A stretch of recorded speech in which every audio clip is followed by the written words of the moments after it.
কি খাচ্ছ মা? তুই ধরাস কে রে? কি করছো মা?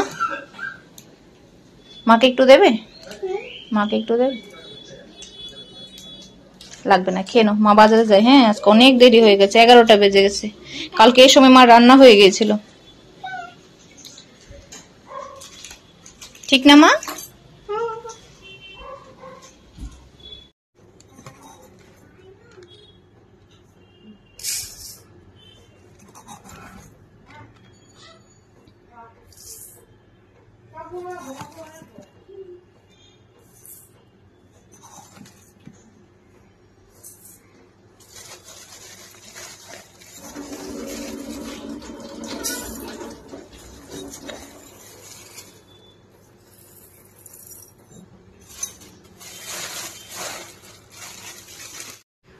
মা, দিদি কি করছে?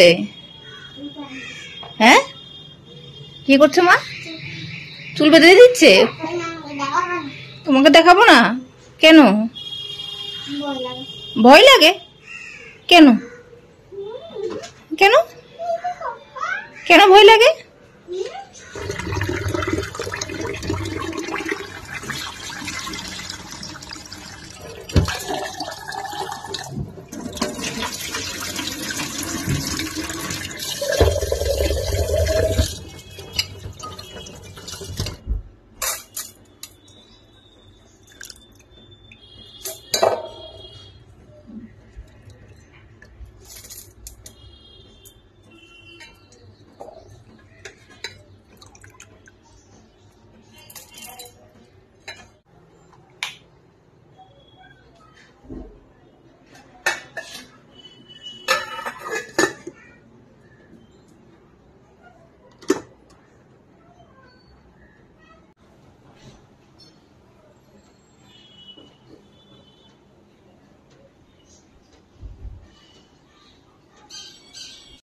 মিষ্টি, দিদি কি করছে মা?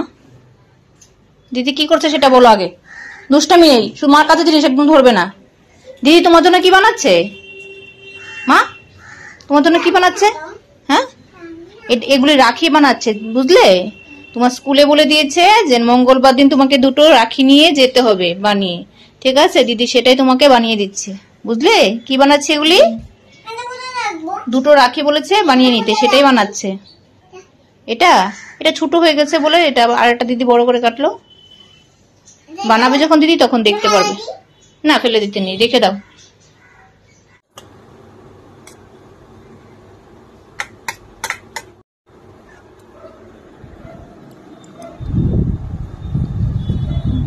মিষ্টি,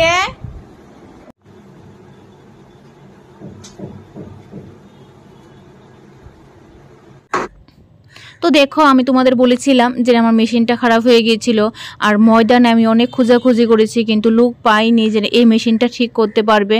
তো তার জন্য আমি চলে গিয়েছিলাম হচ্ছে বড় বাজার। সেখানে আমি যেখানে মানে আমার একটা মেশিন কিনেছিলাম, মেশিন বলতে কি ওই কাটিং মেশিন আর কি, যেটাকে কাটিং করে সেটা কিনেছিলাম।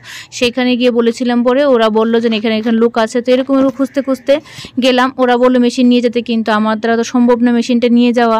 আর যেহেতু আমার ঘরের পুরুষ লোক তেমন নেই নিয়ে যাবে, তো বলেছিলাম ওদের প্রবলেমটা। ওরা বলেছিল চার্জ লাগবে যাওয়া আসাতে। তো আমি কি আর করবো, কিছু করার নেই। তো খুলে নিয়ে গিয়েছিল একদিন এসে, তারপর হচ্ছে কি আজকে আবার আসলো। তো মেশিনটাকে ভালো করে ঠিকঠাক করে দিল। আর হচ্ছে মেশিনটা তো আমরা মনে করো বাড়ি থেকে আনার পর লুক দিয়ে ঠিক মানে ফিটিং করাইনি, আমি আর মন মিলেই ঠিক করেছিলাম, কিন্তু ভালো সেরকম হয়নি। তো ভাইটা বলল কি যে আমি সামনে একটা রডের মতন আছে, তোমরা দেখবে সেলাই করতে। তো সেটা ভাই বললো কি তোমার সুতা লাগাতে অসুবিধা হবে, সেটা খুলে দিই। তো সেটা খুলে দিয়ে গিয়েছিল। আর আমি তো সবসময় আজকে 1 বছর ধরে একরকম মানে রডটা থাকাতে যেরকম কাজ করছিলাম, রডটা যে নেই সেটা আমার আর মনে নেই, ঠিক আছে? আর আমি কাজ করতে গিয়ে আমার সুই ঢুকে গেছে আঙ্গুল দিয়ে। তো ভাগ্যিস আমার নোকের মধ্যে ঢুকেনি, সাইডের দিয়ে ঢুকেছে। তো অনেকটাই রক্ত পড়েছিল।